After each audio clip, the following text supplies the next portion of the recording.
Good morning to all of my students. Welcome in Concept Develop Center with Engineer Ravi sir. आज मैं electricity class 10th lecture number 8 के साथ आया हूं और लेक्चर नंबर 7 में मैं बात किया था, ठीक है, कि रेसिस्टेंस पे कौन कौन सा ऐसा फैक्टर्स है जो प्रभाव डालता है। रेसिस्टेंस पे कौन कौन ऐसा फैक्टर है जो प्रभाव डालता है, ठीक है। उसी प्रकार इसमें, ठीक है। अब एक चीज है कि रेसिस्टिविटी के बारे में आज बात करने वाला हूं, ठीक है। तो चलिए आप लोग कॉपी कलम निकालिए और नोट्स बनाना शुरू कीजिए और कंपटीशन पॉइंट ऑफ व्यू से जो प्रिपरेशन कर रहे हैं वो भी नोट्स बनाना शुरू करें, क्योंकि मैं एक बेहतर कॉन्सेप्ट देने जा रहा हूं, ठीक है। तो चलिए लेक्चर नंबर 7 में मैं पढ़ा था, ठीक है, कि कौन कौन सा ऐसा फैक्टर्स है, तो उसी फैक्टर का हम यूज करेंगे रेसिस्टिविटी में, ठीक है। तो चलिए हम क्या कर रहे हैं कि हमने क्या बोला था कि देखिए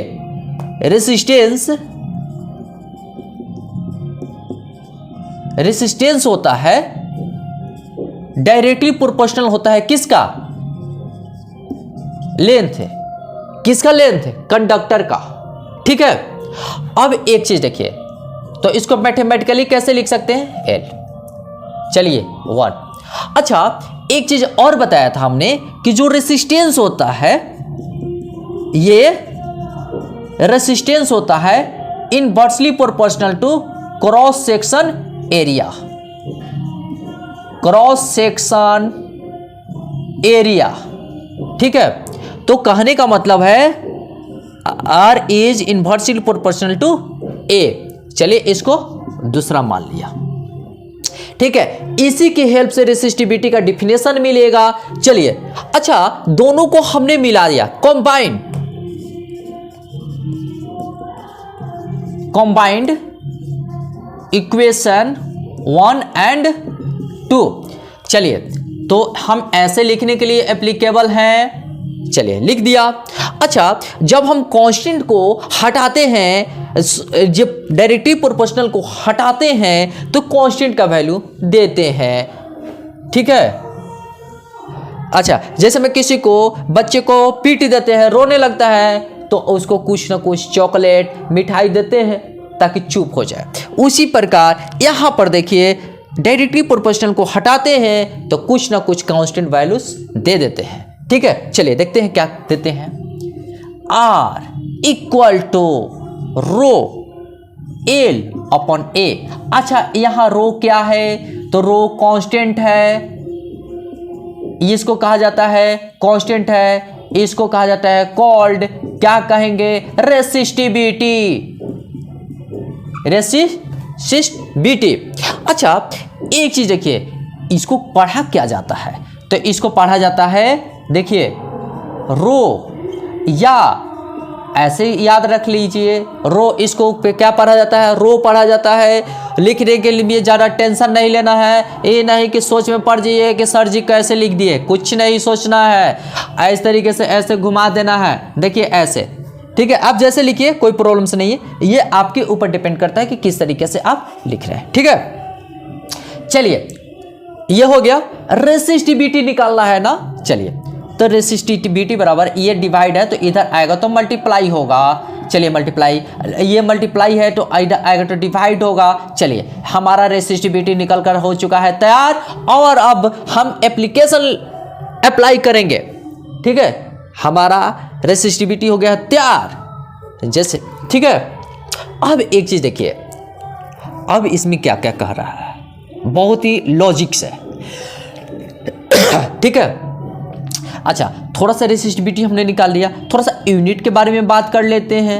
यूनिट, अच्छा, रेसिस्टेंस का ऐसा यूनिट क्या होता है?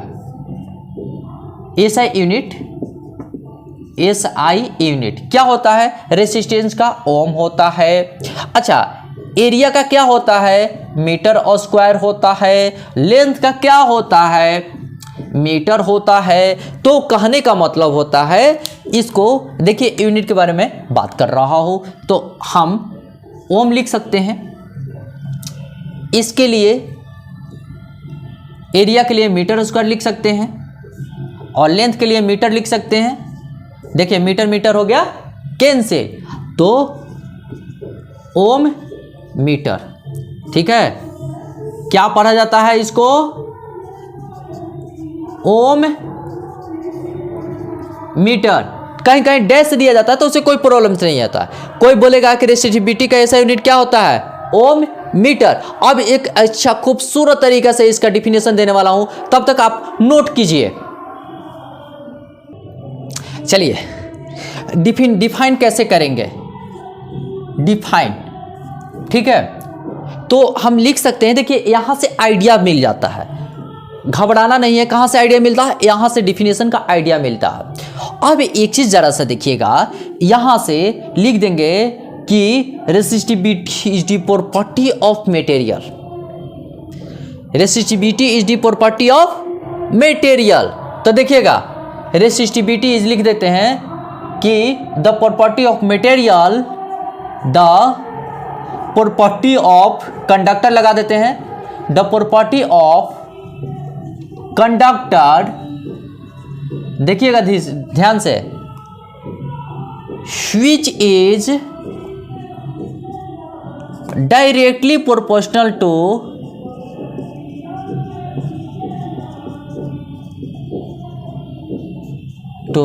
Resistance cross section area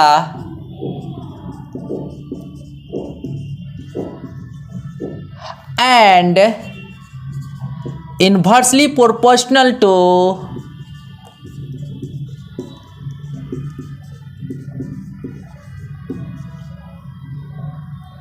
length।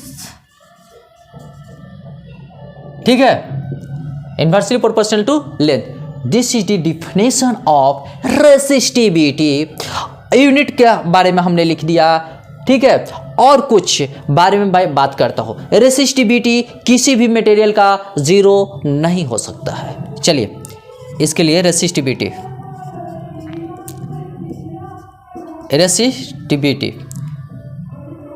अच्छा, इसको तो resistivity is generally donated by row.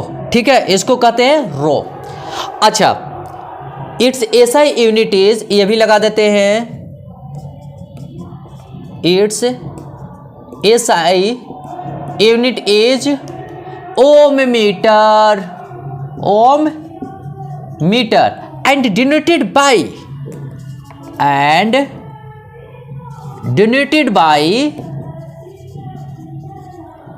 Om metre. ठीक है, देखिए कहीं कहीं ऐसा भी लिखा हुआ रहता है तो कोई प्रॉब्लम नहीं, ये नहीं कि माइनस हुआ तो घटा दिया, ऐसा नहीं, डैश है। ठीक है, इसका मतलब होता है डैश। चलिए इसको नोट कीजिए। चलिए यहां पर देखिए, यहां पर क्या हो रहा है। तो हमने लिखा the property of conductor which is property होता है जिसको हम रेसिस्टिविटी कहते हैं। देखिए तो यही है ना, तो RA/L। ठीक है, लेकिन ये क्या होता है, स्पेसिफिक लेंथ और क्रॉस सेक्शनल एरिया के लिए वैलिड है। ठीक है, लेकिन रियल में क्या होता है कि देखिए रेसिस्टिविटी देखिएगा, resistivity doesn't depend on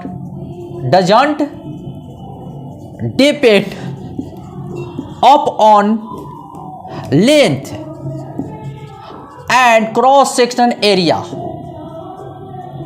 cross section area, तो देखिए यहां पर क्या लिखा है कि property of conductor which is directly proportional to resistance cross section area.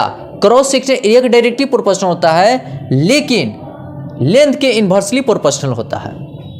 यही हमने लिखाया है, कोई बात नहीं।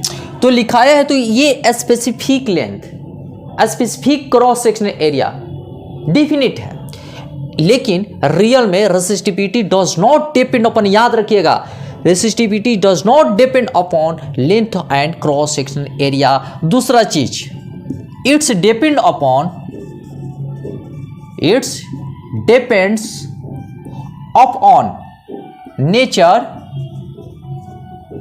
And temperature of conductor. ठीक है। अच्छा, जनरली जो बात किया जाता है, क्लियर है ना, मैथमेटिक्स आएगा तो इसमें प्रॉब्लम सॉल्व करेंगे आप। ठीक है। और हाँ, एक चीज और, रेसिस्टिविटी कभी भी किसी भी मटेरियल का जीरो नहीं होता है।